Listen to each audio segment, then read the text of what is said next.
നമസ്കാരം. ഇന്ന് നമ്മളൊരു യാത്ര പോകുന്നത് നമ്മുടെ തലച്ചോറിന്റെ ഉള്ളിലേക്കാണ്, അല്ലേ? അതെ, വളരെ രസകരമായ ഒരു വിഷയം. എങ്ങനെയാണ് നമ്മൾ പുതിയ കാര്യങ്ങൾ പഠിക്കുന്നത്, ആ ഓർമ്മകൾ എങ്ങനെയാണ് സൂക്ഷിക്കുന്നത്? നിങ്ങളുടെ കയ്യിലുള്ള ആ ഒരു സ്റ്റഡി മെറ്റീരിയൽ, പഠനവും ഓർമ്മയും വിവര സംസ്കരണം, അതിലെ പ്രധാന ആശയങ്ങൾ നമുക്കൊന്ന് വിശദമായി നോക്കാം. ശരിയാണ്. ഈ പഠനമെന്ന അത്ഭുത പ്രക്രിയ അതെങ്ങനെ നടക്കുന്നു എന്ന് ലളിതമായിട്ട് മനസ്സിലാക്കുക, അതാണ് ലക്ഷ്യം. അതെ. അപ്പോൾ ആദ്യം തന്നെ എങ്ങനെയാണ് നമ്മൾ പഠിക്കുന്നത്? ഈ ബെഞ്ചമിൻ ബ്ലൂം പഠനത്തെ 3ആയി തിരിച്ചിട്ടുണ്ടെന്നാണ് നമ്മുടെ കയ്യിലുള്ള മെറ്റീരിയൽ പറയുന്നത്. ഒന്ന്, കോഗ്നിറ്റീവ്, ചിന്തിക്കുന്നത്, ഓർക്കുന്നത്, വിശകലനം ചെയ്യുന്നത്. അതെ. പിന്നെ സൈക്കോമോട്ടർ, അതായത് ശാരീരിക കഴിവുകൾ. സൈക്കിൾ ഓടിക്കുന്നത്, നീന്തുന്നത് പോലെ. പിന്നെ മൂന്നാമത്തത് അഫക്റ്റീവ്, നമ്മുടെ ഇഷ്ടങ്ങൾ, പേടി, വികാരങ്ങൾ, അതൊക്കെ. ശരിയാണ്. പലപ്പോഴും ഇവയെ അങ്ങനെ വേർതിരിക്കാൻ പറ്റില്ല. ഒരു ചെസ് കളി പഠിക്കുന്നത് ആലോചിച്ചു നോക്കൂ. ഓ അതെ. നിയമങ്ങൾ ഓർക്കുന്നത് കോഗ്നിറ്റീവ്, കരുക്കൾ നീക്കുന്നത് സൈക്കോമോട്ടോർ, ജയിക്കുമ്പോൾ സന്തോഷിക്കുന്നത് അഫക്റ്റീവ്. എല്ലാം ഒരുമിച്ചാണ് വരുന്നതല്ലേ? തീർച്ചയായും. അപ്പോ പഠനം നടന്നു. ഇനി അടുത്ത ചോദ്യം, ഈ വിവരം എവിടെ പോകുന്നു? അതെ, അവിടെയാണ് ഓർമ്മയുടെ മെമ്മറി റോൾ വരുന്നത്. അതെ, നമ്മുടെ കയ്യിലുള്ള ഈ വിവരങ്ങൾ അനുസരിച്ച് ഓർമ്മയ്ക്ക് ശരിക്കും പറഞ്ഞാൽ 3 തരം സ്റ്റോറേജ് സിസ്റ്റങ്ങളുണ്ട്. 3 എണ്ണം. ഒന്ന് സെൻസറി മെമ്മറി, അതായത് സംവേദനാത്മക ഓർമ്മ. ഓക്കെ. 2 ഷോർട്ട് ടേം മെമ്മറി, അതിനെ STM എന്ന് പറയാം, ഹ്രസ്വകാല ഓർമ്മ. STM. പിന്നെ മൂന്നാമത്തത് ലോങ് ടേം മെമ്മറി അഥവാ LTM, ദീർഘകാല ഓർമ്മ. ഓക്കെ. അപ്പോൾ ഈ ആദ്യത്തേത് സെൻസറി മെമ്മറി, അത് വളരെ കുറച്ചു നേരത്തേക്കേ ഉള്ളൂ എന്നല്ലേ പറയുന്നത്? വളരെ കുറച്ചു നേരം. കണ്ണ് ചിമ്മി തുറക്കുന്ന അത്രയും വേഗത്തിൽ മാഞ്ഞു പോകും. കാഴ്ചയ്ക്ക് ഏറെ സെക്കൻഡിന്റെ താഴെ, കേൾവിക്ക് ഏതാണ്ട് 3 സെക്കൻഡ്. ഹോ, ഇത്രയും കുറഞ്ഞ സമയം തലച്ചോറ് ഇതെങ്ങനെയാ പിടിച്ചെടുക്കുന്നത്? അതാണ് രസകരം. സെൻസറി മെമ്മറി ഒരു അരിപ്പ പോലെയാണ് ശരിക്കും. ചുറ്റുമുള്ള എല്ലാ വിവരങ്ങളും, അതായത് ശബ്ദം, വെളിച്ചം, മണം ഒക്കെ ആദ്യം ഇവിടേക്കാണ് വരുന്നത്. എല്ലാ ഇൻപുട്ടും. അതെ. പക്ഷേ എല്ലാം ഓർമ്മയിലേക്ക് പോകുന്നില്ല. അവിടെയാണ് ശ്രദ്ധയുടെ, അറ്റൻഷന്റെ പ്രാധാന്യം. ശ്രദ്ധ. നമ്മൾ ശ്രദ്ധ കൊടുക്കുന്ന കാര്യങ്ങൾ മാത്രമേ അടുത്ത സ്റ്റേജിലേക്ക്, അതായത് ഷോർട്ട് ടേം മെമ്മറിയിലേക്ക് കടക്കുന്നുള്ളൂ. നമുക്ക് താല്പര്യമുള്ള കാര്യങ്ങൾ, അല്ലെങ്കിൽ പെട്ടെന്ന് കണ്ണിൽപ്പെടുന്ന പാറ്റേണുകൾ, അങ്ങനെയുള്ളവ. അപ്പൊ ശ്രദ്ധിച്ചില്ലെങ്കിൽ ആ നിമിഷം തന്നെ ആ വിവരം പോയി. ഓക്കെ. ഇനി ഈ ഷോർട്ട് ടേം മെമ്മറി, STM, അതിനും പരിമിതികളുണ്ട് എന്നല്ലേ കേട്ടത്? ഉണ്ട്, തീർച്ചയായും. ഈ ജോർജ് മില്ലർ പറഞ്ഞ മാജിക് നമ്പർ 7, ഏകദേശം 7 കാര്യങ്ങളൊക്കെ ഓർക്കാൻ പറ്റുമെന്ന്. അതെ അതെ, ജോർജ് മില്ലറുടെ മാജിക് നമ്പർ 7, അത് ശരിക്കും 5 മുതൽ 9 കാര്യങ്ങൾ വരെ ആകാമെന്നാണ് പറയുന്നത്. STMന് വളരെ ലിമിറ്റഡ് കപ്പാസിറ്റിയാണ് ഉള്ളത്. ഓക്കെ. കമ്പ്യൂട്ടറിലെ RAM പോലെയാണോ അത്? ഏതാണ് അതുപോലെ. താൽക്കാലികമായി വിവരങ്ങൾ സൂക്ഷിക്കുന്നു, കുറഞ്ഞ സമയത്തേക്ക് മാത്രം, ഒരു 20 സെക്കൻഡൊക്കെ. എന്തെങ്കിലും ഡിസ്റ്റർബൻസ് വന്നാൽ, ശ്രദ്ധ മാറിയാൽ അതിലെ വിവരങ്ങൾ മാഞ്ഞു പോകാം. അപ്പൊ പെട്ടെന്ന് കാര്യങ്ങൾ മറന്നു പോകുന്നത് ഇതുകൊണ്ടാണ്? ഒരു പരിധിവരെ അതെ. പക്ഷെ ഈ പരിമിതി മറികടക്കാൻ ഒരു വഴിയുണ്ട്. അതാണ് ചങ്കിങ്. ചങ്കിങ് അതെങ്ങനെയാണ്? വലിയ വിവരങ്ങളെ ചെറിയ, ഓർക്കാൻ എളുപ്പമുള്ള ഗ്രൂപ്പുകളാക്കി മാറ്റുക. നമ്മൾ ഫോൺ നമ്പർ ഓർക്കുന്നത് ഓർത്തു നോക്കൂ. 10 നമ്പർ നമ്മൾ 334 എന്നോ 433 നോക്കി ഗ്രൂപ്പാക്കിയല്ലേ ഓർക്കുന്നത്? അതെ, അത് തന്നെ. ഓരോ ഗ്രൂപ്പും ഓരോ ചങ്കായി കണക്കാക്കും. അപ്പൊ 10 വ്യത്യസ്ത അക്കങ്ങൾക്ക് പകരം 3-4 ചങ്കുകൾ ഓർത്താൽ മതി. അങ്ങനെ STMന്റെ ശേഷി നമുക്ക് ഫലത്തിൽ കൂട്ടാൻ പറ്റും. ഓഹോ, കൊള്ളാമല്ലോ ഈ ടെക്നിക്ക്. അപ്പൊ വിവരങ്ങൾ അങ്ങനെ ചെറു ഗ്രൂപ്പുകളാക്കി ഓർക്കാം. ശരി. പക്ഷെ ഈ വിവരങ്ങൾ എങ്ങനെയാണ് മറന്നു പോകാത്ത രീതിയിൽ ലോങ് ടേം മെമ്മറിയിലേക്ക്, LTMലേക്ക് എത്തുന്നത്? വെറുതെ ഇങ്ങനെ ആവർത്തിച്ച് പറഞ്ഞാൽ മതിയോ? അതൊരു നല്ല ചോദ്യമാണ്. അവിടെയാണ് ഏറ്റവും പ്രധാനപ്പെട്ട ഒരു പോയിന്റ്. വെറുതെ ആവർത്തിക്കുന്നതിനെ റോഡ് റിഹേഴ്സൽ എന്ന് പറയും. അതിനേക്കാൾ പ്രധാനം ആ വിവരങ്ങൾ നമ്മൾ എത്രത്തോളം അർത്ഥവത്തായി എൻകോഡ് ചെയ്യുന്നു എന്നതാണ്. അർത്ഥവത്തായി എൻകോഡ് ചെയ്യുക? അതെ. അതായത് പുതിയതായി പഠിക്കുന്ന വിവരങ്ങളെ നമുക്ക് ഓൾറെഡി അറിയാവുന്ന കാര്യങ്ങളുമായി ബന്ധിപ്പിക്കുക. അതിനൊരു ഓർഗനൈസേഷൻ, ഒരു ക്രമം നൽകുക. ഓർഗനൈസിംഗ്. ഉറപ്പിക്കുന്ന പ്രോസസ്സിനെ കൺസോളിഡേഷൻ എന്നും പറയാം. ഓക്കെ. അപ്പോ ചുമ്മാ കാണാപാഠം പഠിക്കുന്നതിനേക്കാൾ പഠിക്കുന്ന കാര്യങ്ങൾക്ക് നമ്മളുമായിട്ട് എന്ത് ബന്ധമുണ്ട്, അതിന്റെ അർത്ഥം എന്താണ് എന്നൊക്കെ ചിന്തിക്കുന്നത് ഓർമ്മിക്കാൻ കൂടുതൽ സഹായിക്കും. ശരിയല്ലേ? തീർച്ചയായും അതാണ് പ്രധാനം, അർത്ഥം കണ്ടെത്തുക.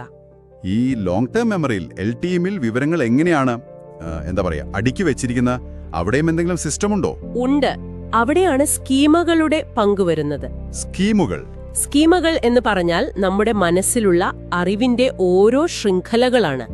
ഓരോ വിഷയത്തെക്കുറിച്ചും നമുക്കുള്ള ധാരണകളുടെ ഒരു ചട്ടക്കൂട്, ഒരു മെന്റൽ മോഡൽ എന്ന് വേണമെങ്കിൽ പറയാം.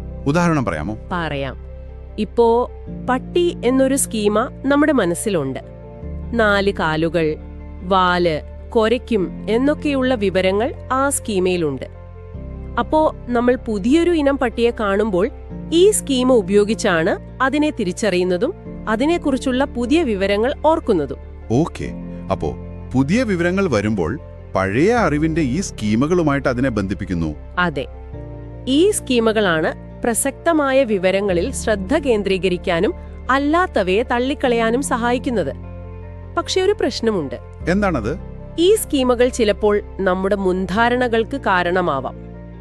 നിലവിലുള്ള സ്കീമയ്ക്ക് ചേരാത്ത പുതിയ വിവരങ്ങൾ നമ്മൾ ചിലപ്പോൾ ശ്രദ്ധിക്കാതെ വിടുകയോ തെറ്റായി വ്യാഖ്യാനിക്കുകയോ ചെയ്യാം. ശരിയാണ്, അത് നമ്മൾ ശ്രദ്ധിക്കേണ്ട ഒരു കാര്യമാണ്. അപ്പോൾ ചുരുക്കി പറഞ്ഞാൽ പഠനം പല തലങ്ങളിൽ നടക്കുന്നു: കോഗ്നിറ്റീവ്, സൈക്കോമോട്ടോർ, അഫക്റ്റീവ്. ഓർമ്മയ്ക്ക് sensory, short term, long term എന്നിങ്ങനെ പ്രധാന ഘട്ടങ്ങളുണ്ട്. നിങ്ങൾക്ക് സ്വന്തം പഠനരീതികളെക്കുറിച്ച് എന്തെങ്കിലും പുതിയ ചിന്തകൾ വരുന്നുണ്ടോ? നമ്മൾ എങ്ങനെയാണ് കാര്യങ്ങൾ ഓർക്കുന്നത്? തീർച്ചയായും ഒരു കാര്യം നമ്മൾ ഓർത്തു നോക്കണം. അടുത്ത തവണ നിങ്ങളൊരു പുതിയ കാര്യം പഠിക്കാൻ ശ്രമിക്കുമ്പോൾ, ഒരു പുതിയ മൊബൈൽ നമ്പർ ഓർത്തു വെക്കാൻ ശ്രമിക്കുമ്പോൾ ഈ ചങ്കിങ് എന്ന തന്ത്രം ഒന്ന് മനഃപൂർവ്വം ഉപയോഗിച്ചു നോക്കിയാലോ? അതൊരു നല്ല പോയിന്റാണ്. അല്ലെങ്കിൽ ആ പഠിക്കുന്ന വിഷയത്തിന് നിങ്ങളുമായിട്ടൊരു പേഴ്സണൽ കണക്ഷൻ, ഒരു അർത്ഥം, പേഴ്സണൽ മീനിങ് കണ്ടെത്താൻ ശ്രമിക്കുന്നത് ഓർമ്മയെ ശരിക്കും മെച്ചപ്പെടുത്തില്ലേ? തീർച്ചയായും. ഈ ഓർമ്മയുടെ പ്രവർത്തനങ്ങളെക്കുറിച്ചൊരു ബോധ്യമുണ്ടാകുന്നത് തന്നെ നമ്മുടെ പഠനത്തെ കൂടുതൽ എഫക്റ്റീവ് ആക്കാൻ സഹായിക്കും, അല്ലേ? അതെ, അത് തന്നെയാണ് കാര്യം. നമസ്കാരം. ഇന്നത്തെ ഈ ഒരു ചർച്ചയിലേക്ക് സ്വാഗതം. നിങ്ങളുടെ കയ്യിലുള്ള ലേഖനങ്ങളും നോട്ടുകളും ഒക്കെ വെച്ച് നമുക്ക് കോഗ്നിറ്റീവ് ഇൻഫർമേഷൻ പ്രോസസ്സിംഗ് എന്ന വിഷയത്തിലേക്ക് കുറച്ചുകൂടി ആഴത്തിലൊന്നിറങ്ങാം. തീർച്ചയായും. എങ്ങനെയാണ് നമ്മളൊക്കെ ചിന്തിക്കുന്നത്, പുതിയ കാര്യങ്ങൾ പഠിക്കുന്നത്, അതൊക്കെ ഓർക്കുന്നത്? ഇതിനെക്കുറിച്ചുള്ള ഒരു മനഃശാസ്ത്രപരമായ സമീപനമാണിത്, അല്ലേ? അതെ അതെ. ഇത് ഏകദേശം ഒരു 1940കളിലും 50കളിലുമാണ് ഇതിന്റെ ഒരു തുടക്കം കാണുന്നത്. വിദ്യാഭ്യാസ രംഗത്തുള്ളവർക്ക് ഇതിൽ ഭയങ്കര താല്പര്യമുണ്ട്. കാരണം പഠന ലക്ഷ്യങ്ങൾ തീരുമാനിക്കാനും എങ്ങനെ പഠിപ്പിക്കണം എന്നുള്ള രീതികളൊക്കെ തിരഞ്ഞെടുക്കാനും ഇത് സഹായിക്കും. ശരിയാണ്. ഇത് വെറുതെ നമ്മൾ വിവരങ്ങൾ എങ്ങനെ ഓർക്കുന്നു എന്നതിനപ്പുറം മനസ്സിനെ കുറച്ചുകൂടി സമഗ്രമായിട്ട് പഠിക്കുന്ന ഒരു ഏരിയയാണ്. ഓഹോ. ഇപ്പോ നൈസർ പോലെയുള്ള ഗവേഷകരൊക്കെ പറയുന്നത് ആളുകൾ എങ്ങനെയാണ് ഇൻഫർമേഷൻ എൻകോഡ് ചെയ്യുന്നത്. എൻകോഡ് ചെയ്യുക. അതെ, അതിനെ എങ്ങനെ സ്ട്രക്ചർ ചെയ്യുന്നു, എങ്ങനെ സ്റ്റോർ ചെയ്യുന്നു, അതായത് സൂക്ഷിക്കുന്നു, ആവശ്യമുള്ളപ്പോൾ എങ്ങനെ വീണ്ടെടുക്കുന്നു, റിട്രീവ്, പിന്നെ എങ്ങനെ ഉപയോഗിക്കുന്നു, അഥവാ അറിവ് എങ്ങനെ പഠിക്കുന്നു, ലേൺ നോളജ്. ഇതിനെക്കുറിച്ചൊക്കെയുള്ള പഠനമാണിത്. ഇത് നമ്മുടെ പഴയ ബിഹേവിയറൽ തിയറികളിൽ നിന്ന് കുറച്ച് വ്യത്യസ്തമാണ്. അതെങ്ങനെയാണ് ആ വ്യത്യാസം വരുന്നത്? കാരണം ബിഹേവിയറിസം കൂടുതലും ശ്രദ്ധിക്കുന്നത് ഒരു സ്റ്റിമുലസും റെസ്പോൺസും തമ്മിലുള്ള ബന്ധമാണ്. പക്ഷേ ഈ കോഗ്നിറ്റീവ് അപ്രോച്ച് പറയുന്നത് ആ സ്റ്റിമുലസിനും റെസ്പോൺസിനും ഇടയ്ക്ക്, അതായത് സാഹചര്യത്തിനും നമ്മുടെ പ്രതികരണത്തിനും ഇടയ്ക്ക് ചില മാനസിക പ്രക്രിയകൾ നടക്കുന്നുണ്ട് എന്നാണ്. അതിനെ ഒരു ഇന്റർവീനിങ് വേരിയബിൾ എന്നൊക്കെ പറയാം. ആ ഒരു ചിന്താ പ്രക്രിയയാണ് ഇവിടെ ഫോക്കസ് ചെയ്യുന്നത്. ശരി. അപ്പോ നമുക്ക് ഇതിന്റെ കുറച്ച് അടിസ്ഥാന തത്വങ്ങളിലേക്ക് കടന്നാലോ? എന്തൊക്കെയാണ് ഇതിന്റെ പ്രിൻസിപ്പിൾസ്? ആദ്യത്തെ പോയിന്റായിട്ട് പറയുന്നത് നമ്മുടെ ഈ മാനസിക വ്യവസ്ഥയ്ക്ക് ഒരു ലിമിറ്റഡ് കപ്പാസിറ്റി ഉണ്ട് എന്നുള്ളതാണെന്ന് തോന്നുന്നു, അല്ലേ? അതെ, വളരെ പ്രധാനപ്പെട്ട ഒന്നാണത്. Limited capacity. അതായത് നമുക്ക് ഒരേ സമയം കൈകാര്യം ചെയ്യാൻ പറ്റുന്ന വിവരങ്ങൾക്ക് ഒരു പരിധിയുണ്ട്. ഒരുപാട് കാര്യങ്ങൾ ഒന്നിച്ചു വന്നാൽ ചിലപ്പോൾ ചില തടസ്സങ്ങൾ, അതായത് ബോട്ടിൽ നെക്സ് ഉണ്ടാവാം. വിവരങ്ങൾ പ്രോസസ് ചെയ്യുന്നതിൽ ഒരു ബ്ലോക്ക് പോലെ വരും. ഓഹോ, ഒരു ഉദാഹരണം പറയാമോ? ഇപ്പോ നമ്മളൊരു പ്രധാനപ്പെട്ട മീറ്റിംഗിൽ ശ്രദ്ധിച്ചിരിക്കുമ്പോൾ തന്നെ ഫോണിൽ വേറൊരു മെസ്സേജ് വന്നാൽ ചിലപ്പോൾ മീറ്റിംഗിലെ കാര്യം പൂർണ്ണമായി ശ്രദ്ധിക്കാൻ പറ്റില്ല. അല്ലെങ്കിൽ ഫോണിലെ മെസ്സേജ് ശ്രദ്ധിച്ചാൽ മീറ്റിംഗിലെ പോയിന്റ് മിസ്സാവും. ശരിയാണ്. ഒരേ സമയം പല കാര്യങ്ങളിൽ ശ്രദ്ധിക്കാൻ ശ്രമിക്കുമ്പോൾ പറ്റാറില്ല. അതെ, ആ ഒരു പരിമിതിയാണ് ഈ ലിമിറ്റഡ് കപ്പാസിറ്റി എന്നതുകൊണ്ട് ഉദ്ദേശിക്കുന്നത്. അപ്പോ ഈ പരിമിതിയൊക്കെ ഉണ്ടെങ്കിലും വിവരങ്ങൾ എൻകോഡ് ചെയ്യാനും അതിനെ മാറ്റാനും പ്രോസസ്സ് ചെയ്യാനും സ്റ്റോർ ചെയ്യാനും എടുക്കാനും ഒക്കെ ഇതിനെയെല്ലാം ഒന്ന് നിയന്ത്രിക്കാൻ ഒരു സംവിധാനം വേണ്ടേ? അതാണ് രണ്ടാമത്തെ തത്വം പറയുന്നത്, ഒരു കൺട്രോൾ മെക്കാനിസം. കൺട്രോൾ മെക്കാനിസം, അതെ, കൃത്യമായി. അതിനെയാണ് നമ്മൾ എക്സിക്യൂട്ടീവ് ഫംഗ്ഷൻ എന്ന് വിളിക്കുന്നത്. നമ്മുടെ ഒരു മാനേജർ പോലെയാണത്. മാനേജറോ? ഒരു തരത്തിൽ പറഞ്ഞാൽ അതെ. ഏത് കാര്യത്തിനാണ് മുൻഗണന കൊടുക്കേണ്ടത്, എവിടെയാണ് ശ്രദ്ധ കേന്ദ്രീകരിക്കേണ്ടത്, ഓർമ്മയിൽ നിന്ന് എന്ത് വിവരമാണിപ്പോൾ ആവശ്യം, പഴയ കാര്യങ്ങൾ വെച്ച് പുതിയ കാര്യങ്ങളെ എങ്ങനെ മനസ്സിലാക്കണം, ഇതൊക്കെ തീരുമാനിക്കുന്നത് ഈ എക്സിക്യൂട്ടീവ് ഫംഗ്ഷനാണ്. ഇതിന് നമ്മുടെ മാനസിക ശേഷിയുടെ ഒരു ഭാഗം ആവശ്യമുണ്ട്. പ്രത്യേകിച്ച് പുതിയ കാര്യങ്ങൾ പഠിക്കുമ്പോഴോ അല്ലെങ്കിൽ ഒട്ടും പരിചയമില്ലാത്തൊരു സാഹചര്യം വരുമ്പോഴോ. അപ്പോൾ ഈ എക്സിക്യൂട്ടീവ് ഫംഗ്ഷന് കൂടുതൽ ജോലി ചെയ്യേണ്ടി വരും. ഓ, അപ്പോ നമ്മൾ ശീലിച്ച കാര്യങ്ങൾ ചെയ്യുമ്പോൾ അത്ര ആലോചിക്കേണ്ടി വരില്ല അല്ലേ? പക്ഷേ പുതിയൊരു കാര്യം ചെയ്യുമ്പോൾ കൂടുതൽ ശ്രദ്ധയും ചിന്തയും വേണം. അതെ, ഡ്രൈവിംഗ് പഠിക്കുന്ന ആദ്യത്തെ സമയവും പിന്നീട് നന്നായി ഡ്രൈവ് ചെയ്യാൻ പഠിച്ചതിന് ശേഷമുള്ള അവസ്ഥയും ഓർത്താൽ മതി. ആദ്യം ഒരുപാട് ശ്രദ്ധ വേണം, പിന്നീട് അതൊരു ഓട്ടോമാറ്റിക് പ്രോസസ് പോലെയാവും. അപ്പോൾ എക്സിക്യൂട്ടീവ് ഫംഗ്ഷന്റെ ലോഡ് കുറയും. വളരെ ശരിയാണ്. ഇനി മൂന്നാമത്തെ ഒരു തത്വം പറയുന്നുണ്ട്, വിവരങ്ങൾക്ക് ഒരു 2-way ഫ്ലോ ഉണ്ട് എന്ന്. അതെന്താണ് സംഭവം? രസകരമായ ഒന്നാണ്. നമ്മൾ ലോകത്തെ മനസ്സിലാക്കുന്നത് 2 ദിശകളിലൂടെയാണ്. ഒന്ന്, പുറത്തുനിന്ന് നമ്മുടെ ഇന്ദ്രിയങ്ങളിലൂടെ വരുന്ന പുതിയ വിവരങ്ങൾ, കണ്ണ്, ചെവി, തൊലി ഒക്കെ വഴി കിട്ടുന്ന ഡേറ്റ. ഇതിനെ ബോട്ടം അപ്പ് പ്രോസസ്സിംഗ് എന്ന് പറയും. ബോട്ടം അപ്പ്, അതായത് താഴെ നിന്ന് മുകളിലേക്കെന്ന പോലെ? അതെ. മറ്റേത് ടോപ്പ് ഡൗൺ പ്രോസസ്സിംഗ്. അത് നമ്മുടെ തലച്ചോറിലുള്ള ഓർമ്മയിലുള്ള പഴയ അറിവുകൾ, പ്രതീക്ഷകൾ, മുൻധാരണകളൊക്കെ ഉപയോഗിച്ച് പുതിയ വിവരങ്ങളെ വ്യാഖ്യാനിക്കുന്നതാണ്. ഓഹോ, അപ്പോ പുതിയതായി കാണുന്ന ഒന്നിനെ പണ്ട് കണ്ടിട്ടുള്ള സമാനമായ കാര്യങ്ങളുമായി താരതമ്യം ചെയ്ത് മനസ്സിലാക്കുന്നു. അതെ. ഉദാഹരണത്തിന്, നിങ്ങളൊരു മങ്ങിയ വെളിച്ചത്തിൽ ഒരു വസ്തുവിനെ കാണുന്നു. അതിന്റെ രൂപം വെച്ച്, മുൻ പരിചയം വെച്ച് അതൊരു കസേരയാണെന്ന് നിങ്ങൾ തിരിച്ചറിയുന്നു. അവിടെ ബോട്ടം അപ്പായിട്ട് ആ രൂപം കിട്ടുന്നു. ടോപ്പ് ഡൗൺ ആയിട്ട് നിങ്ങളുടെ ഓർമ്മയിലുള്ള കസേര എന്ന കോൺസെപ്റ്റ് ഉപയോഗിച്ച് അതിനെ തിരിച്ചറിയുന്നു. ശരി ശരി. അപ്പോ ഈ രണ്ടും ചേർന്നാണ് നമ്മുടെ ധാരണകൾ രൂപപ്പെടുന്നത്. ഇത് ഏതാണ്ട് ഇൻഡക്റ്റീവ് റീസണിങ്ങും ഡിഡക്റ്റീവ് റീസണിങ്ങും പോലെയാണോ? ഒരു തരത്തിൽ അങ്ങനെയും പറയാം. ബോട്ടം അപ്പ് ഒരു ഇൻഡക്റ്റീവ് പോലെയാണ്, പ്രത്യേക അനുഭവങ്ങളിൽ നിന്ന് ഒരു പൊതുധാരണയിലേക്ക്. ടോപ്പ് ഡൗൺ ഡിഡക്റ്റീവ് പോലെയും പൊതുവായ അറിവ് വെച്ച് പ്രത്യേക സാഹചര്യത്തെ മനസ്സിലാക്കുന്നു. ഓക്കെ. ഇനി നാലാമത്തെ തത്വം, മനുഷ്യൻ ജന്മനാ തന്നെ, അതായത് ജനിതകമായി പ്രിപ്പയർഡായി ചില പ്രത്യേക രീതിയിൽ വിവരങ്ങൾ പ്രോസസ് ചെയ്യാനും ഓർഗനൈസ് ചെയ്യാനും തയ്യാറെടുത്തിട്ടുണ്ട് എന്നത്. അതെ, ഇത് വളരെ ഇൻട്രസ്റ്റിംഗ് ആണ്. നമ്മൾ ജനിക്കുമ്പോൾ ഒരു ബ്ലാങ്ക് സ്ലേറ്റ് അല്ല. ചില കാര്യങ്ങൾ പഠിക്കാനും ചിലതിനോട് പ്രതികരിക്കാനും പ്രകൃതിയാ തന്നെ ഒരു ചായ്വുണ്ട്. ഉദാഹരണത്തിന്, നേരത്തെ സൂചിപ്പിച്ച പോലെ ഒരു നവജാത ശിശു, അവർക്ക് ചുറ്റും പല ശബ്ദങ്ങളും കാഴ്ചകളും ഉണ്ടാവാം. പക്ഷേ അവർ കൂടുതൽ ശ്രദ്ധ കൊടുക്കാൻ സാധ്യത ഒരു മനുഷ്യന്റെ മുഖത്തിനാണ്, മറ്റെന്തിനേക്കാളും. ശരിയാണ്.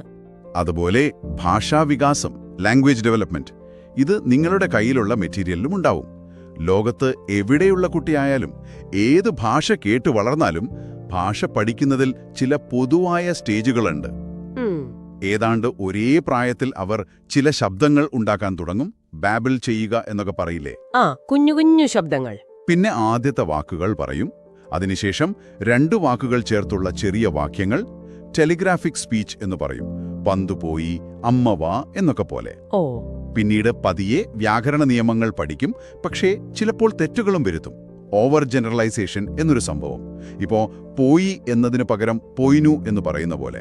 പൊതുവായൊരു റൂൾ എല്ലായിടത്തും അപ്ലൈ ചെയ്യാൻ നോക്കുന്നത്. അതെ, ഈ പാറ്റേൺ ലോകത്തെല്ലായിടത്തും കുട്ടികളിൽ കാണാം. ഇത് കാണിക്കുന്നത് ഭാഷ പഠിക്കാനുള്ള ഒരു ജനിതകപരമായ സന്നദ്ധത നമുക്കുണ്ട് എന്നാണ്. കൊള്ളാം. അപ്പോ ഇതെല്ലാം കൂടി ചേർത്ത് വെക്കുമ്പോൾ ഈ കോഗ്നിറ്റീവ് ഇൻഫർമേഷൻ പ്രോസസ്സിംഗ്, നമ്മൾ എങ്ങനെയാണ് വിവരങ്ങളെ എടുക്കുന്നത്, ചിട്ടപ്പെടുത്തുന്നത്, ഓർക്കുന്നത്, ഉപയോഗിക്കുന്നത് എന്നതിനെക്കുറിച്ചൊക്കെ നല്ലൊരു ഐഡിയ തരുന്നുണ്ട്. തീർച്ചയായും. നമ്മുടെ ചിന്താശേഷിയുടെ പരിമിതികൾ, അതിനെ നിയന്ത്രിക്കുന്ന എക്സിക്യൂട്ടീവ് ഫംഗ്ഷൻ, പുതിയ വിവരങ്ങളും പഴയ ഓർമ്മകളും തമ്മിലുള്ള ആ ഒരു കൊടുക്കൽ വാങ്ങൽ, പിന്നെ ചില കാര്യങ്ങൾക്കുള്ള നമ്മുടെ ആ ഒരു ജന്മസിദ്ധമായ കഴിവ്, ഇതൊക്കെ പ്രധാനാണ്. ഇവിടെ നമ്മൾ ശ്രദ്ധിക്കേണ്ട ഒരു കാര്യം, ഈ തത്വങ്ങളൊക്കെ മനസ്സിലാക്കുന്നത് വഴി നമ്മുടെയൊക്കെ പഠന രീതികൾ, ഓർമ്മശക്തി ഇതൊക്കെ എങ്ങനെ മെച്ചപ്പെടുത്താമെന്ന് ചിന്തിക്കാൻ പറ്റും എന്നതാണ്. ശരിയാണ്. നമ്മുടെ ഈ ലിമിറ്റഡ് കപ്പാസിറ്റി അറിഞ്ഞുകൊണ്ട് എങ്ങനെ പഠിക്കാം, അല്ലെങ്കിൽ ശ്രദ്ധ എങ്ങനെ കൂട്ടാം. അതെ, എക്സിക്യൂട്ടീവ് ഫംഗ്ഷനെ എങ്ങനെ കാര്യക്ഷമമായി ഉപയോഗിക്കാമെന്നൊക്കെ ആലോചിക്കാം. അപ്പോ നിങ്ങൾ ഇത് കേൾക്കുന്നവർക്കായി ഒരു ചിന്ത പങ്കുവെക്കട്ടെ. ഇന്ന് വിവരങ്ങൾ ഇങ്ങനെ ഒഴുകി നടക്കുന്ന ഒരു കാലമാണല്ലോ. സോഷ്യൽ മീഡിയ, വാർത്തകൾ, അങ്ങനെ പലതും. ഈ ഒരു സാഹചര്യത്തിൽ നമ്മുടെ ഈ ലിമിറ്റഡ് കപ്പാസിറ്റിയെ നമ്മൾ എങ്ങനെയാണ് മാനേജ് ചെയ്യുന്നത്? നിങ്ങളുടെ പഠനത്തെ അല്ലെങ്കിൽ ദിവസേന എടുക്കുന്ന തീരുമാനങ്ങളെ ഈ പറഞ്ഞ കാര്യങ്ങൾ എങ്ങനെ സ്വാധീനിക്കുന്നു എന്ന് എപ്പോഴെങ്കിലും ചിന്തിച്ചിട്ടുണ്ടോ? അതൊരു നല്ല ചോദ്യമാണ്. അതൊന്ന് ആലോചിച്ചു നോക്കാവുന്നതാണ്. ഇന്നത്തെ ഈ ചർച്ച ഇവിടെ നിർത്താം. അടുത്ത തവണ പുതിയൊരു വിഷയവുമായി വീണ്ടും കാണാം. നമസ്കാരം. ഇന്നത്തെ നമ്മുടെ ഈയൊരു ആഴത്തിലുള്ള അന്വേഷണത്തിലേക്ക് സ്വാഗതം. നമ്മൾ ഇന്ന് നോക്കുന്നത് നിങ്ങളുടെ പഠന സഹായികളിലെ ഒരു പ്രധാന വിഷയം തന്നെയാണ്. പഠനത്തിലെ വിവര സംസ്കരണവും ഓർമ്മയും. Information processing in learning and memory. ഓർമ്മ അതെങ്ങനെയാണ് പ്രവർത്തിക്കുന്നത്? നമ്മളെങ്ങനെ ഈ പുതിയ കാര്യങ്ങളൊക്കെ പഠിക്കുന്നത്? നിങ്ങളുടെ ഈ മെറ്റീരിയലിലെ പ്രധാന കാര്യങ്ങളിലേക്ക് നമുക്കൊന്ന് കടക്കാമല്ലേ? തീർച്ചയായും. ഓർമ്മയെപ്പറ്റി മനസ്സിലാക്കുന്നത് എന്താ പറയുക, നമ്മുടെ ജ്ഞാനാനുഭവം, അതായത് കൊഗ്നിഷൻ, ചിന്ത, പഠനം, ഇതിനെയൊക്കെ മനസ്സിലാക്കാൻ വളരെ അത്യാവശ്യമാണ്. ശരിയാണ്. ഷാക്ടറും ടൽവിങ്ങുമൊക്കെ ഓർമ്മയെ കാണുന്നത് തലച്ചോറിലെ ഒരുപാട് സിസ്റ്റമങ്ങളിലെ, പിന്നെ അത് കൈകാര്യം ചെയ്യുന്ന വിവരങ്ങൾ, അതിന്റെ പ്രവർത്തന രീതികൾ, ഇതിന്റെയൊക്കെ ഒരു കൂട്ടായ്മയായിട്ടാണ്. അതായത് നമ്മുടെ ഈ മാനസിക അനുഭവങ്ങളുടെ എല്ലാം ഒരു ആകത്തുക. അതെ, ലളിതമായി പറഞ്ഞാൽ അത്രയുള്ളൂ. അതുപോലെ എലിയ സ്മിത്ത് പറഞ്ഞൊരു കാര്യമുണ്ടല്ലോ, ചുറ്റുമുള്ള ലോകവുമായിട്ട് പൊരുത്തപ്പെടാനും മാറ്റങ്ങളോട് പ്രതികരിക്കാനും ഒക്കെ സഹായിക്കുന്ന ഒരു കഴിവാണ് ഓർമ്മ എന്ന്. അപ്പൊ അതിനർത്ഥം ഓർമ്മയ്ക്ക് ഈ വിവരങ്ങളൊക്കെ ഒന്ന് ചിട്ടയോടെ വെക്കാൻ ഒരു ഘടന, ഒരു സ്ട്രക്ചർ ആവശ്യമുണ്ടെന്നല്ലേ? അതിന്റെ രീതിയെപ്പറ്റി പല അഭിപ്രായങ്ങളും ഉണ്ട് അല്ലേ? തീർച്ചയായും. അവിടെയാണ് സർ ഫ്രെഡറിക് ബാറ്റ്ലെറ്റിന്റെ ആ ഒരു കണ്ടെത്തൽ വളരെ പ്രസക്തമാവുന്നത്. ഓർമ്മ എപ്പോഴും അങ്ങോട്ട് കൃത്യമാവണമില്ല എന്ന് അദ്ദേഹം പറഞ്ഞത്. അതെ, പക്ഷെ അതിലെ ഏറ്റവും ഇൻട്രസ്റ്റിംഗ് കാര്യം അതല്ല. തെറ്റുകൾക്കൊരു പ്രത്യേക രീതിയുണ്ട്, ഒരു സിസ്റ്റമാറ്റിക് ഇനാക്യുറസി ഉണ്ടെന്ന് അദ്ദേഹം കണ്ടെത്തിയെന്നതാണല്ലേ? എക്സാക്ട്ലി, അതാണ് പോയിന്റ്. അതായത് ഓർമ്മകൾ വെറുതെ അങ്ങ് മാഞ്ഞു പോവുകയല്ല, മറിച്ച് നമ്മുടെ ഇപ്പോഴത്തെ അറിവ്, വിശ്വാസങ്ങൾ, ഇതൊക്കെ വെച്ചിട്ട് അതിങ്ങനെ വ്യവസ്ഥാപിതമായിട്ട് മാറിക്കൊണ്ടിരിക്കും. ഇൻസ്ട്രക്ഷനാണ് നടക്കുന്നത്. ഇത് വളരെ പ്രധാനപ്പെട്ടൊരു കണ്ടെത്തലാണ്. നമ്മുടെ ആ പഴയ അറിവുകള്, അനുഭവങ്ങളൊക്കെയാണ് ഈ മാറ്റങ്ങൾക്ക് കാരണം. അപ്പോ ഓർമ്മ ശരിക്കും ഒരു ഫോട്ടോ കോപ്പി അല്ല? അല്ല. ഓരോ തവണ ഓർക്കുമ്പോഴും ചിലപ്പോൾ ചെറിയ മാറ്റങ്ങൾ വരാം. ഇൻട്രസ്റ്റിംഗ്. അപ്പോ ഈ മാറ്റങ്ങൾക്കിടയിലും നമ്മുടെ മനസ്സ് ഈ വിവരങ്ങൾ എങ്ങനെയാ കൈകാര്യം ചെയ്യുന്നത്? അവിടെയല്ലേ ഈ cognitive information processing CIP model വരുന്നത്? ശരിയാണ്. ഈ CIP മോഡൽ പഠനത്തെ കാണുന്നത് ശരിക്കും ഒരു കമ്പ്യൂട്ടർ പ്രോസസ്സിംഗ് ചെയ്യുന്നത് പോലെയാണ്. എങ്ങനെയൊക്കെയാണ് ആ ഘട്ടങ്ങൾ? പ്രധാനമായും 3 ഘട്ടങ്ങൾ. ഒന്ന്, വിവരങ്ങൾ സ്വീകരിക്കുന്നു, എൻകോഡിംഗ്. പിന്നെ അത് സംഭരിക്കുന്നു, സ്റ്റോറേജ്. ഓക്കേ. പിന്നെ ആവശ്യമുള്ളപ്പോൾ തിരിച്ചെടുക്കുന്നു, റിട്രീവൽ.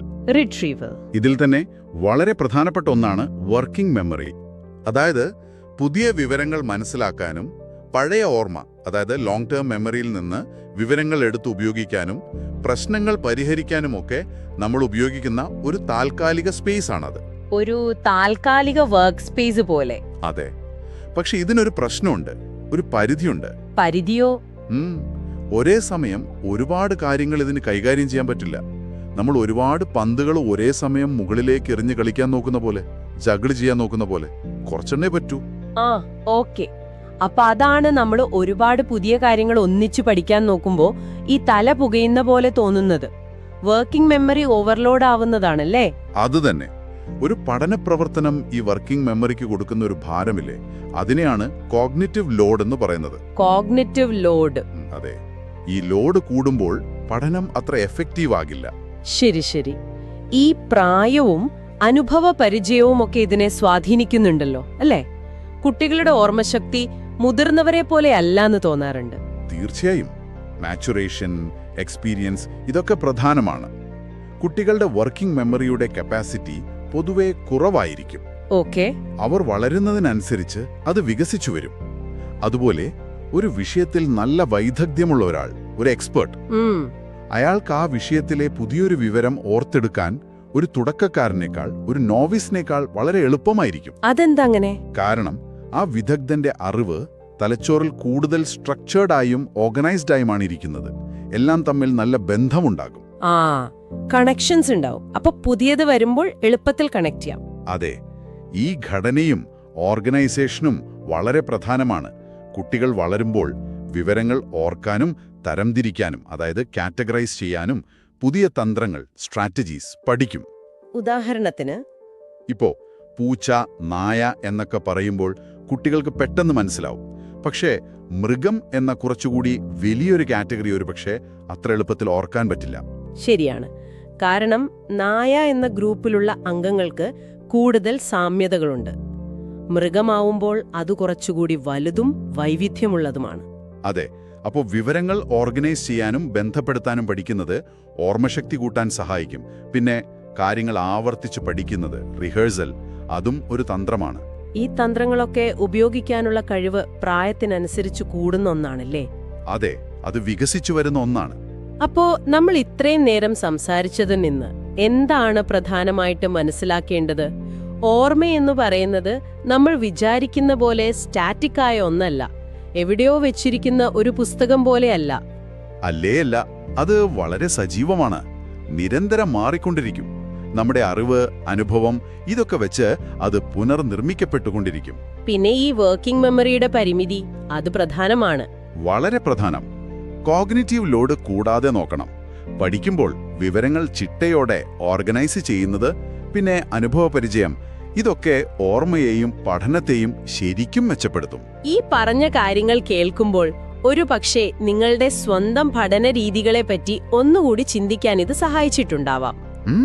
ഒരു പക്ഷേ ഈ വർക്കിംഗ് മെമ്മറിക്ക് അധികം ഭാരം കൊടുക്കാതെ എങ്ങനെ കാര്യങ്ങൾ പഠിക്കാം, അല്ലെങ്കിൽ പുതിയ വിവരങ്ങൾ പഴയ അറിവുമായിട്ടൊക്കെ എങ്ങനെയൊന്ന് കണക്ട് ചെയ്ത് ഓർഗനൈസ് ചെയ്ത് ഓർക്കാം എന്നൊക്കെ ആലോചിക്കുന്നത് നല്ലതായിരിക്കും. നമ്മൾ നേരത്തെ പറഞ്ഞല്ലോ, ഓർത്തെടുക്കുന്നത് യഥാർത്ഥ സംഭവമല്ല, മറിച്ച് നമ്മുടെ ഇപ്പോഴത്തെ അറിവനുസരിച്ച് പുനർനിർമ്മിക്കുന്ന ഒന്നാണെന്ന്. അങ്ങനെയെങ്കിൽ നിങ്ങളുടെ ഇപ്പോഴത്തെ കാഴ്ചപ്പാടുകളെ ഒരുപക്ഷെ ചോദ്യം ചെയ്യുന്ന പുതിയ വിവരങ്ങൾ പഠിക്കുമ്പോൾ ആ പുതിയ അറിവിനെ വളച്ചൊടിക്കാതെ സത്യസന്ധമായിട്ട് ഉൾക്കൊള്ളുന്നു എന്ന് നിങ്ങൾക്ക് എങ്ങനെ ഉറപ്പാക്കാൻ പറ്റും? അതൊരു നല്ല ചോദ്യമാണ്. ഇതൊന്ന് ആലോചിച്ചു നോക്കാവുന്നതാണ്. ഇന്നത്തെ നമ്മുടെ ഈ ഒരു വിശകലനം ഇവിടെ പൂർണ്ണമാകുന്നു. അടുത്ത തവണ പുതിയൊരു വിഷയവുമായി കാണാം. നമസ്കാരം. ഇന്ന് നമ്മൾ സംസാരിക്കാൻ പോകുന്നത് വിവര സംസ്കരണ സിദ്ധാന്തങ്ങളെ, അതായത് ഇൻഫർമേഷൻ പ്രോസസ്സിംഗ് തിയറീസിനെ കുറിച്ചാണ്. നമ്മുടെ കയ്യിൽ വിവര സംസ്കരണ സിദ്ധാന്തങ്ങൾ എന്നതിലെ ഒരു ഭാഗമുണ്ട്, സെക്ഷൻ 2.5, പിന്നെ 2.5.1. അപ്പോൾ നമ്മുടെ മനസ്സ് എങ്ങനെയാണ് ഈ പുതിയ ഇൻഫർമേഷനൊക്കെ എടുക്കുന്നത്, എങ്ങനെ ഓർമ്മയിൽ വെക്കുന്നത് എന്നൊക്കെ മനസ്സിലാക്കുന്നത് ശരിക്കും പറഞ്ഞാൽ പഠിപ്പിക്കുന്നവർക്ക് ഭയങ്കര ഹെൽപ്ഫുൾ ആവും അല്ലേ? തീർച്ചയായും അത് വളരെ പ്രധാനപ്പെട്ട ഒരു കാര്യമാണ്. കാരണം പഠിക്കുന്ന ആളുകൾ, വിദ്യാർത്ഥികൾ, അവർ ഈ വിവരങ്ങൾ എങ്ങനെയാണ് പ്രോസസ്സ് ചെയ്യുന്നത്, എങ്ങനെ ഓർമ്മയിലേക്ക് മാറ്റുന്നത് എന്നതിനെപ്പറ്റി ഒരു ഐഡിയ ഇല്ലെങ്കിൽ നല്ല പഠനാനുഭവങ്ങൾ അല്ലെങ്കിൽ ഉയർന്ന നിലവാരത്തിലുള്ള പഠനരീതികൾ ഉണ്ടാക്കിയെടുക്കാൻ കുറച്ച് ബുദ്ധിമുട്ടാണ്. ശരിയാണ്. ഒരുപാട് സിദ്ധാന്തങ്ങളുണ്ട്, സമ്മതിച്ചു. ചിലപ്പോൾ അതൊക്കെ കേൾക്കുമ്പോൾ ഒരു കൺഫ്യൂഷനൊക്കെ തോന്നും. പക്ഷെ അതിൽ നല്ല ആശയങ്ങൾ, പ്രധാനപ്പെട്ട കാര്യങ്ങൾ മാത്രം എടുത്തിട്ട് നമ്മുടെ പഠിപ്പിക്കൽ രീതികളൊന്നും മെച്ചപ്പെടുത്താൻ പറ്റും. അപ്പോ ഈ പറയുന്ന സിദ്ധാന്തങ്ങൾ വെച്ച് നോക്കുവാണെങ്കിൽ പഠനം ശരിക്കും നടക്കണമെങ്കിൽ ഈ പുതിയ അറിവ് ലോങ് ടേം മെമ്മറിയിലേക്ക്, അതായത് ദീർഘകാല ഓർമ്മയിലേക്ക് എത്തണം. അത് നിർബന്ധമാണല്ലോ. അതെ അതെ. വെറുതെ എങ്ങനെ കേട്ടിട്ട് പോയാൽ മാത്രം പോരാ. അതെങ്ങനെയാ നമ്മൾ ഉറപ്പാക്കുക? അതാണ് ശരിക്കുള്ള പോയിന്റ്. ഈ പുതിയ വിവരം ലോങ് ടേം മെമ്മറിയിൽ എത്തണമെങ്കിൽ നമ്മൾ അതിനെ വെറുതെ അങ്ങ് കേട്ടുവിട്ടാൽ പോരാ. പകരം ആ പുതിയ അറിവും നമ്മുടെ മനസ്സിൽ ഓൾറെഡിയുള്ള കാര്യങ്ങളും തമ്മിലൊരു ഒരു കണക്ഷൻ ഉണ്ടാക്കണം. അതിനെയാണ് നമ്മൾ ഇലാബറേഷൻ അഥവാ വിശദീകരണം, പിന്നെ കണക്ഷൻ അഥവാ ബന്ധപ്പെടുത്തൽ എന്നൊക്കെ പറയുന്നത്. ഇവിടെ രസമുള്ള കാര്യം എന്താണെന്ന് വെച്ചാൽ, നമ്മൾ എത്രത്തോളം ഡീപ്പായിട്ടൊരു കാര്യത്തെപ്പറ്റി ചിന്തിക്കുന്നുവോ, നിലവിലുള്ള അറിവുമായി എത്രത്തോളം അതിനെ കണക്ട് ചെയ്യാൻ ശ്രമിക്കുന്നുവോ, അത്രയും സ്ട്രോങ് ആയിട്ട് അത് മെമ്മറിയിൽ നിൽക്കും. ഓക്കെ. അതായത് നമ്മൾ ഈ പുതിയ പാഠങ്ങൾ പഠിക്കുമ്പോൾ അത് കുട്ടികൾക്ക് അവരുടെ പഴയ അറിവുമായിട്ട് അല്ലെങ്കിൽ എക്സ്പീരിയൻസുമായിട്ടൊക്കെ ഒന്ന് എളുപ്പത്തിൽ കണക്ട് ചെയ്യാൻ പറ്റുന്ന രീതിയിൽ കൊടുക്കണം. ഇത് ഞാൻ പണ്ട് പഠിച്ച ആ ഒരു കാര്യമായിട്ടൊരു ബന്ധമുണ്ടല്ലോ എന്നൊക്കെ അവർക്ക് തോന്നണം. അങ്ങനെയല്ലേ? അതെ അതെ, കൃത്യമായി. ഈ ഒരു കണക്ഷൻ ഉണ്ടാക്കാൻ സഹായിക്കുന്ന എന്തെങ്കിലും പ്രാക്ടിക്കൽ മോഡൽസ് ഈ നമ്മുടെ സോഴ്സിൽ പറയുന്നുണ്ടോ? ഉണ്ട്, തീർച്ചയായും. അവിടെയാണ് ശരിക്കും ഈ taxonomy of the cognitive domain, അതായത് ബോധനപരമായ മേഖലയുടെ വർഗീകരണം എന്ന് പറയുന്ന സംഗതി വരുന്നത്. ഇതാദ്യം ഡെവലപ്പ് ചെയ്തത് ബ്ലൂമും കൂട്ടരുമാണ്. പിന്നെ കുറച്ചുകൂടി കഴിഞ്ഞപ്പോൾ ആൻഡേഴ്സണും ക്രാത്ത്വോളും ചേർന്ന് അതൊന്ന് പരിഷ്കരിച്ചു. കേട്ടിട്ടുണ്ട്. ഇത് ശരിക്കും പറഞ്ഞാൽ ടീച്ചിങ് സമയത്ത് ഈ എലാബറേഷൻ, അതായത് വിശദീകരണം പല ലെവലിൽ എങ്ങനെ ചെയ്യാം എന്നതിന് ഏറ്റവും കൂടുതൽ ആളുകൾ റെഫർ ചെയ്യുന്നൊരു സംഭവമാണ്. ഇത് പുതിയ അറിവിനെ പഴയതുമായി പല രീതിയിൽ ബന്ധിപ്പിക്കാൻ സഹായിക്കുന്ന ഒരു നല്ല ഫ്രെയിംവർക്ക് തരുന്നുണ്ട്. വെറുതെ ഓർക്കുന്നത് മുതൽ പുതിയ ഐഡിയ ഉണ്ടാക്കുന്നത് വരെ പല തട്ടുകളുണ്ട് ഇതില്. ശരി, അപ്പൊ കാര്യം മനസ്സിലായി. ചുരുക്കി പറഞ്ഞാൽ നന്നായിട്ട് പഠിക്കാനും പഠിച്ചത് ഓർമ്മയിൽ നിൽക്കാനും പുതിയ ഇൻഫർമേഷൻ കിട്ടുമ്പോൾ അതിനെ പഴയ അറിവുമായിട്ട് വെറുതെ ഒന്ന് ചേർത്ത് വെച്ചാൽ പോരാ. അതിനെക്കുറിച്ച് കുറച്ചുകൂടി ആഴത്തിൽ ചിന്തിക്കണം, പല രീതിയിൽ കണക്ട് ചെയ്യണം. അപ്പോഴേ അത് നമ്മുടെ ലോങ് ടേം മെമ്മറിയുടെ ഭാഗമാകൂ. അതെ, വളരെ ശരിയാണ്. അത് തന്നെയാണ് ഇതിലെ ഏറ്റവും പ്രധാനപ്പെട്ട ആശയം. ഓർമ്മ നന്നായി നിൽക്കണമെങ്കിൽ വിവരങ്ങളെ വെറുതെ സ്വീകരിക്കുന്ന ഒരാളാവരുത് നമ്മൾ. പകരം നമ്മൾ ആക്റ്റീവായിട്ട് അതിലിടപെടണം. നമ്മുടെ മനസ്സിലുള്ള അറിവിന്റെ ആ ഒരു നെറ്റ്വർക്കിലേക്ക് ഈ പുതിയതിനെ ബോധപൂർവം ഒന്ന് നെയ്തെടുക്കണം. അപ്പോഴാണ് ആ പഠനത്തിനൊരർത്ഥം വരുന്നത്, അത് ഓർമ്മയിൽ തങ്ങി നിൽക്കുന്നത്. അപ്പൊ ഈ കേട്ടുകൊണ്ടിരിക്കുന്ന നിങ്ങൾക്ക് ഒരു കാര്യം ആലോചിക്കാം. ഇനി പുതിയൊരു കാര്യം പഠിക്കുമ്പോൾ അതെന്തു ആയിക്കോട്ടെ, അതിലെ ആശയങ്ങളെ നിങ്ങളുടെ കയ്യിലുള്ള അറിവ് വെച്ച്, നിങ്ങളുടെ അനുഭവങ്ങൾ വെച്ച് എങ്ങനെയൊക്കെ കണക്ട് ചെയ്യാൻ പറ്റും, എങ്ങനെ അതിനെക്കുറിച്ച് കുറച്ചും കൂടി ആഴത്തിൽ ചിന്തിക്കാൻ പറ്റും, അതൊന്ന് ട്രൈ ചെയ്ത് നോക്കാവുന്നതാണ്, അല്ലേ? തീർച്ചയായും, അതൊരു നല്ല ചിന്തയാണ്. നമസ്കാരം. നമ്മൾ വിവരങ്ങൾ എങ്ങനെയാണ് കൈകാര്യം ചെയ്യുന്നത്, അതായത് നമ്മുടെ തലച്ചോറ്, എപ്പോഴെങ്കിലും ആലോചിച്ചിട്ടുണ്ടോ? അതൊരു വലിയ ചോദ്യമാണ്. ഇന്നത്തെ നമ്മുടെ ചർച്ച അതേക്കുറിച്ചാണ്. ഈ ഇൻഫർമേഷൻ പ്രോസസ്സിംഗ് തിയറീസ്. അതെ, നമ്മുടെ കയ്യിലുള്ള ഈ പഠനങ്ങളെ വെച്ച് നോക്കുമ്പോൾ മനസ്സ് പുതിയ അറിവുകൾ എങ്ങനെ എടുക്കുന്നു, ഓർക്കുന്നു, പിന്നെ ആവശ്യമുള്ളപ്പോൾ ഉപയോഗിക്കുന്നു എന്നൊക്കെ അതിലേക്കൊന്ന് ആഴത്തിൽ നോക്കാം. തീർച്ചയായും. നിങ്ങൾ കാര്യങ്ങൾ കുറച്ചുകൂടി എളുപ്പത്തിൽ പഠിക്കാൻ ആഗ്രഹിക്കുന്നുണ്ടെങ്കിൽ ഇത് കേൾക്കുന്നത് നന്നായിരിക്കും. ശരിയാണ്. ഈ ഓർമ്മശക്തി കൂട്ടാനും പഠനം കുറച്ചുകൂടി എളുപ്പമാക്കാനുമൊക്കെ താല്പര്യമുള്ളവർക്ക് ഈ സിദ്ധാന്തങ്ങൾ ചിലപ്പോൾ പുതിയ ചില ഐഡിയകൾ തരും. നമ്മൾ ഇന്ന് പ്രധാനമായും രണ്ടെണ്ണത്തിലാവും ശ്രദ്ധിക്കുക, അല്ലേ? അതെ, ഒന്ന് ബ്ലൂംസ് ടാക്സോണമി, പിന്നെ സ്റ്റേൺബർഗിന്റെ ഇൻഫർമേഷൻ പ്രോസസ്സിംഗ് അപ്രോച്ച്. ഈ രണ്ടെണ്ണം. ഓക്കെ, അപ്പോ നമുക്ക് ഈ സ്രോതസ്സുകളിൽ നിന്ന് എന്താണ് പ്രധാനമെന്ന് നോക്കാം. ആദ്യം Bloom's taxonomy of cognitive domain. Benjamin Bloom 1956-ലാണല്ലേ? അതെ, 1956. ബ്ലൂമും സഹപ്രവർത്തകരും അവർ പറയുന്നത് ഈ ചിന്തയ്ക്ക് അല്ലെങ്കിൽ പഠനത്തിന് 6 തലങ്ങളുണ്ട് എന്നാണ്. 6 ലെവൽസ്. ഓരോന്നും മറ്റേതിനേക്കാളും കുറച്ചുകൂടി കോംപ്ലക്സ് ആണ്. അപ്പൊ ഏറ്റവും താഴെയുള്ളതോ ബേസിക്. അതാണ് അറിയുക, നോയിങ്. ഇത് വെറും ഓർത്തെടുക്കൽ, ഒരു ഡേറ്റ് ഓർക്കുന്നത് പോലെ. അത്രയുള്ളൂ, വലിയ ചിന്തയൊന്നും വേണ്ട. അടുത്ത ലെവലാണ് മനസ്സിലാക്കൽ, കോംപ്രിഹെൻഷൻ. നമ്മൾ കേട്ട കാര്യം സ്വന്തം വാക്കിലൊന്ന് പറയാൻ പറ്റുക. ഒരു കഥ കേട്ടിട്ട് അതിന്റെ ചുരുക്കം പറയുന്ന പോലെ. എന്നാലും ഇവിടെയും ചിന്തയുടെ ആഴം അത്രക്കില്ല, അല്ലേ? ഇല്ല, അത്രക്കില്ല. പക്ഷേ അടുത്ത ലെവൽ പ്രയോഗിക്കൽ, ആപ്ലിക്കേഷൻ. അവിടെ കാര്യങ്ങൾ കുറച്ചുകൂടി മാറും. ആപ്ലിക്കേഷൻ എങ്ങനെ? നമ്മൾ പഠിച്ചൊരു കാര്യം ഒരു ഫോർമുല വെച്ച് ഒരു പുതിയ കണക്ക് ചെയ്യുന്നത് പോലെ. അപ്പൊ നമ്മൾ പഠിച്ചത് ഉപയോഗിക്കാൻ തുടങ്ങി. അതെ, അവിടെയാണ് അതിന്റെ പ്രാക്ടിക്കൽ യൂസ് വരുന്നത്. അതിനു മുകളിലാണ് വിശകലനം, അനാലിസിസ്. ഒരു വിഷയത്തെ പല ഭാഗങ്ങളായിട്ട് നോക്കുക, എന്നിട്ട് അവ തമ്മിൽ എന്തു ബന്ധമാണുള്ളതെന്ന് കണ്ടുപിടിക്കുക. ഒരു ഉദാഹരണം പറയാമോ? ഒരു ആർട്ടിക്കിൾ വായിച്ചിട്ട് അതിലെ മെയിൻ പോയിന്റ്സ് എന്തൊക്കെയാണെന്ന് തിരിച്ചറിയുന്നത് പോലെ. ഈ ആപ്ലിക്കേഷൻ പിന്നെ അനാലിസിസ്, ഈ 2 ലെവൽസ് ഉണ്ടല്ലോ. ഇത് രണ്ടും ലോങ് ടേം മെമ്മറിക്ക്, അതായത് ദീർഘകാല ഓർമ്മയ്ക്ക് വളരെ പ്രധാനപ്പെട്ടതാണെന്നാണ് ഈ പഠനങ്ങൾ പറയുന്നത്. അതെന്താ അങ്ങനെ? കാരണം നമ്മൾ വിവരങ്ങളെ വെറുതെ കേൾക്കുകയല്ല, അതിനെ എടുത്ത് പല രീതിയിൽ ഉപയോഗിക്കുകയാണ്, അതിനെക്കുറിച്ച് ചിന്തിക്കുന്നുണ്ട്. ശരിയാണ്. ആഴത്തിൽ പോകുന്നുണ്ട്. അപ്പോ ഏറ്റവും മുകളിലുള്ള ലെവൽസ് അത് 2 എണ്ണമാണ്. സംശ്ലേഷണം, സിന്തസിസ്, പിന്നെ മൂല്യനിർണയം, ഇവാലുവേഷൻ. സിന്തസിസ്. പല ഭാഗങ്ങളെടുത്ത് അതിനെ കൂട്ടിച്ചേർത്ത് പുതിയൊരെണ്ണം ഉണ്ടാക്കുക.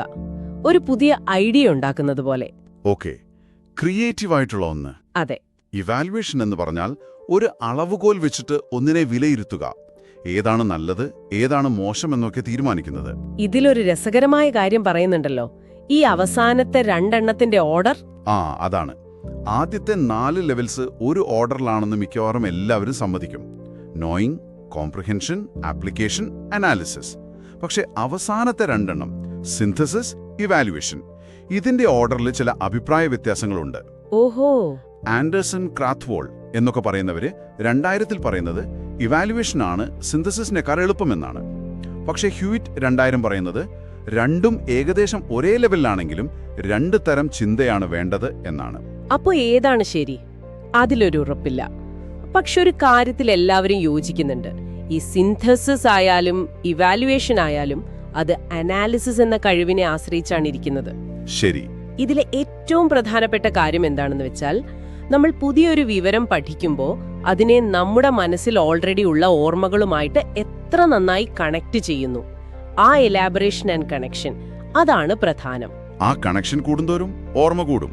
അതെ, അത്രയും ആഴത്തിൽ നമ്മൾ പഠിക്കും. അതാണ് ലോങ് ടേം മെമ്മറിയുടെ രഹസ്യം. ഈ വിവരങ്ങൾ ബന്ധിപ്പിക്കുന്നതിനെക്കുറിച്ച് പറയുമ്പോൾ നമുക്ക് അടുത്ത തിയറിയിലേക്ക് പോകാം. സ്റ്റേൺബർഗിന്റെ information processing approach. Robert Sternberg. Sternberg 1988 പറയുന്നത് ഈ വികാസം, ഡെവലപ്മെന്റ് സ്റ്റേജ് ആയിട്ടല്ല നടക്കുന്നത് എന്നാണല്ലേ? അല്ല, അതൊരു സ്കിൽസ് ബേസ്ഡ് ആൻഡ് കണ്ടിന്യൂസ് പ്രോസസ്സാണ്. അതായത് കഴിവുകൾ നേടുന്നതിനനുസരിച്ച് തുടർച്ചയായി സംഭവിക്കുന്ന ഒന്നാണ്. അദ്ദേഹത്തിന്റെ ഫോക്കസ് പ്രധാനമായും ഇന്റലിജൻസ്, ബുദ്ധിയിലാണല്ലേ? അതെ, ബുദ്ധി എങ്ങനെ പ്രവർത്തിക്കുന്നു എന്നതിലാണ്. സ്റ്റേൺബർഗിന്റെ ഒരു പ്രധാന പോയിന്റ് എന്താണെന്ന് വെച്ചാൽ, കുട്ടികളും മുതിർന്നവരും പഠിക്കുന്ന രീതികൾക്ക് അടിസ്ഥാനപരമായി വലിയ വ്യത്യാസമൊന്നുമില്ല. അപ്പൊ പഠനം എന്നത് ഒരു തുടക്കക്കാരൻ, ഒരു നോവിസ്, ഒരു വിദഗ്ധനായി, ഒരു എക്സ്പേർട്ടായി മാറുന്ന ഒരു യാത്രയാണ്. അതിനെ സഹായിക്കുന്നത് എന്തൊക്കെയാണ്? 3 കാര്യങ്ങൾ അദ്ദേഹം പറയുന്നുണ്ട്. ഫീഡ്ബാക്ക് കിട്ടുന്നത്, നമ്മൾ സ്വയം ചെയ്യുന്നത് ശരിയാണോ എന്ന് നോക്കുന്നത്, സെൽഫ് മോണിറ്ററിംഗ്, പിന്നെ ചില കാര്യങ്ങൾ അധികം ആലോചിക്കാതെ ഓട്ടോമാറ്റിക്കായി ചെയ്യാൻ പഠിക്കുന്നത്, ഓട്ടോമാറ്റിസേഷൻ. ഓക്കെ. സ്റ്റേൺബർഗ് ഈ ബുദ്ധിയുടെ പ്രവർത്തനത്തിന് 3 തരം ഇൻഫർമേഷൻ പ്രോസസ്സിംഗ് കമ്പോണൻസ് ഉണ്ടെന്ന് പറയുന്നുണ്ടല്ലോ. ഉണ്ട്, 3 എണ്ണം. ഒന്നാമത്തേത് മെറ്റാ കമ്പോണൻസ്. അവരാണ് നമ്മുടെ ചിന്തയുടെ മാനേജർമാർ. എന്ത് ചെയ്യണം, എങ്ങനെ ചെയ്യണം എന്നൊക്കെ പ്ലാൻ ചെയ്യുന്നു, തീരുമാനങ്ങൾ എടുക്കുന്നു. ഒരു പുതിയ പ്രശ്നം വരുമ്പോൾ അതിനെ പഴയ അനുഭവങ്ങളുമായിട്ടൊക്കെ കണക്ട് ചെയ്യാൻ സഹായിക്കുന്നത് ഇവരാണ്. അപ്പോ പ്ലാനിംഗ് ഒക്കെ മെറ്റാ കോമ്പണൻസ് ചെയ്തു.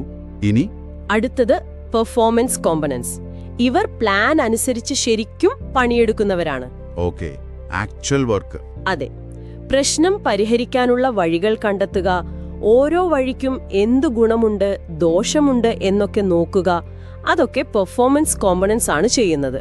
മൂന്നാമത്തേത് അത് നോളജ് അക്വിസിഷൻ കോമ്പണൻസ്. പേര് സൂചിപ്പിക്കുന്നത് പോലെ പുതിയ അറിവ് നേടാനുള്ള കഴിവ്. ഒരു പ്രശ്നം പരിഹരിക്കാൻ പുതിയ വിവരങ്ങൾ പഠിക്കേണ്ടി വരുമല്ലോ. ശരിയാണ്. കഴിവാണിത്. ഇത് കുറച്ചുകൂടി അബ്സ്ട്രാക്റ്റ് ആണ്. സ്റ്റേൺബർഗിന്റെ സിദ്ധാന്തത്തിൽ ശ്രദ്ധിക്കേണ്ട വേറൊരു കാര്യം, അദ്ദേഹം ഈ സോഷ്യൽ ഇന്ററാക്ഷനും പിന്നെ നമ്മൾ പഠിക്കുന്ന സാഹചര്യം, ആ സോഷ്യോ കൾച്ചറൽ കോണ്ടെക്സ്റ്റിനും പ്രാധാന്യം കൊടുക്കുന്നുണ്ട്. ഓക്കെ, അപ്പൊ പഠനം ഒറ്റയ്ക്ക് നടക്കുന്ന ഒന്നല്ല. അല്ല, അത് പ്രധാനമാണ്. ഇത് സ്റ്റേൺബർഗിനെ ബ്രൂണർ, വൈഗോട്സ്കി ഒക്കെ പോലുള്ളവരുടെ ആശയങ്ങളുമായിട്ട് അടുപ്പിക്കുന്നുണ്ട്. അപ്പൊ ചുരുക്കി പറഞ്ഞാൽ ഈ 2 സിദ്ധാന്തങ്ങളും, ബ്ലൂമിന്റെ ആയാലും സ്റ്റേൺബർഗിന്റെ ആയാലും, ഊന്നി പറയുന്നൊരു കാര്യം, പുതിയ വിവരങ്ങൾ നന്നായി പഠിക്കണമെങ്കിൽ, ഓർക്കണമെങ്കിൽ നമ്മുടെ മനസ്സിൽ ഓൾറെഡി ഉള്ള അറിവിന്റെ ഒരു ഘടനയുണ്ടല്ലോ. ഉണ്ട്, ഒരു മെമ്മറി സ്ട്രക്ചർ അല്ലെങ്കിൽ ഒരു ഫ്രെയിം വർക്ക്. അതുമായിട്ട് ഇതിനെ ബന്ധിപ്പിക്കണം അല്ലേ? തീർച്ചയായും. അതാണ് ഇതിലെ ഏറ്റവും പ്രധാനപ്പെട്ട ആശയം. എല്ലാ സിദ്ധാന്തങ്ങളും ഇത് പറയുന്നുണ്ട്. നമ്മുടെ മനസ്സിൽ വിവരങ്ങൾ അടുക്കി വെക്കാൻ ഒരു ചട്ടക്കൂടുണ്ട്. പുതിയൊരു വിവരം വരുമ്പോൾ ഒന്നുകിൽ അതിനെ ആ ചട്ടക്കൂടിലേക്ക് ചേർക്കാം, അല്ലെങ്കിൽ താരതമ്യം ചെയ്യാം, അതുമല്ലെങ്കിൽ ആ ചട്ടക്കൂടിനെ തന്നെ പുതിയ അറിവ് വെച്ച് കുറച്ചൊന്ന് മാറ്റിയെഴുതാം. ഈ ഘടനകളെ ഉണ്ടാക്കുന്നതും അതിനെ വികസിപ്പിക്കുന്നതുമാണ് ശരിക്കും ഉയർന്ന തലത്തിലുള്ള ചിന്തയ്ക്കും പഠനത്തിനും ഏറ്റവും അത്യാവശ്യം. അപ്പോ നമ്മൾ വെറുതെ വായിച്ചു പോയാൽ പോരാ. പോരാ. ആ വിവരങ്ങളെ എടുത്ത് വിശകലനം ചെയ്യണം, പിന്നെ അത് എവിടെയെങ്കിലും ഉപയോഗിക്കാൻ പറ്റുമോ എന്ന് നോക്കണം. നമ്മുടെ പഴയ അറിവുമായിട്ട് കണക്ട് ചെയ്യണം. അപ്പോഴാണ് പഠനം ശരിക്കും ആഴത്തിലെത്തുന്നത്. അതെ, ബ്ലൂം പറഞ്ഞ ആ ഉയർന്ന തലങ്ങളിലേക്ക് ചിന്തിക്കാൻ ശ്രമിക്കുന്നത്, അനാലിസിസ്, സിന്തസിസ്, ഇവാലുവേഷൻ ഒക്കെ. അതുപോലെ സ്റ്റേൺബർഗ് പറഞ്ഞ പോലെ നമ്മുടെ സ്വന്തം ചിന്തയെപ്പറ്റി ചിന്തിക്കുന്നത്, ആ മെറ്റാ കോമ്പണൻസ് ഉപയോഗിക്കുന്നത്, ഇതൊക്കെ നമ്മുടെ പഠന രീതികളെ ഒരുപാട് മെച്ചപ്പെടുത്താൻ സഹായിക്കും. തീർച്ചയായും. അപ്പോൾ ഇത് കേൾക്കുന്ന നിങ്ങൾക്കായി ഒരു ചോദ്യം അല്ലെങ്കിൽ ഒരു ചിന്ത. ഇന്ന് നമ്മൾ സംസാരിച്ച ഈ കാര്യങ്ങളിൽ നിന്ന് നിങ്ങളുടെ പഠന രീതിക്ക് ഏറ്റവും ഉപകാരപ്രദമാവും എന്ന് തോന്നിയ ഒരു ആശയം ഏതാണ്? അത് ബ്ലൂമിന്റെ ഏതെങ്കിലും ഒരു ലെവലിൽ കൂടുതൽ ഫോക്കസ് ചെയ്യണമെന്നതാണോ, അതോ സ്റ്റേൺബർഗ് പറഞ്ഞ ആ മെറ്റാകോഗ്നീഷൻ, സ്വന്തം ചിന്തയെക്കുറിച്ച് ചിന്തിക്കുന്ന രീതിയാണോ? ഏതാണെങ്കിലും ആ ഒരു ആശയം നിങ്ങളുടെ പഠനത്തെ എങ്ങനെ കൂടുതൽ മെച്ചപ്പെടുത്താൻ സഹായിക്കും? ഇതിനെക്കുറിച്ചൊന്ന് വെറുതെ ആലോചിച്ചു നോക്കൂ. ചിലപ്പോൾ നല്ല വ്യത്യാസം വന്നേക്കാം. അതെ. അപ്പോ ഇന്നത്തേക്ക് നിർത്താം. അടുത്ത തവണ പുതിയൊരു വിഷയമായി കാണാം.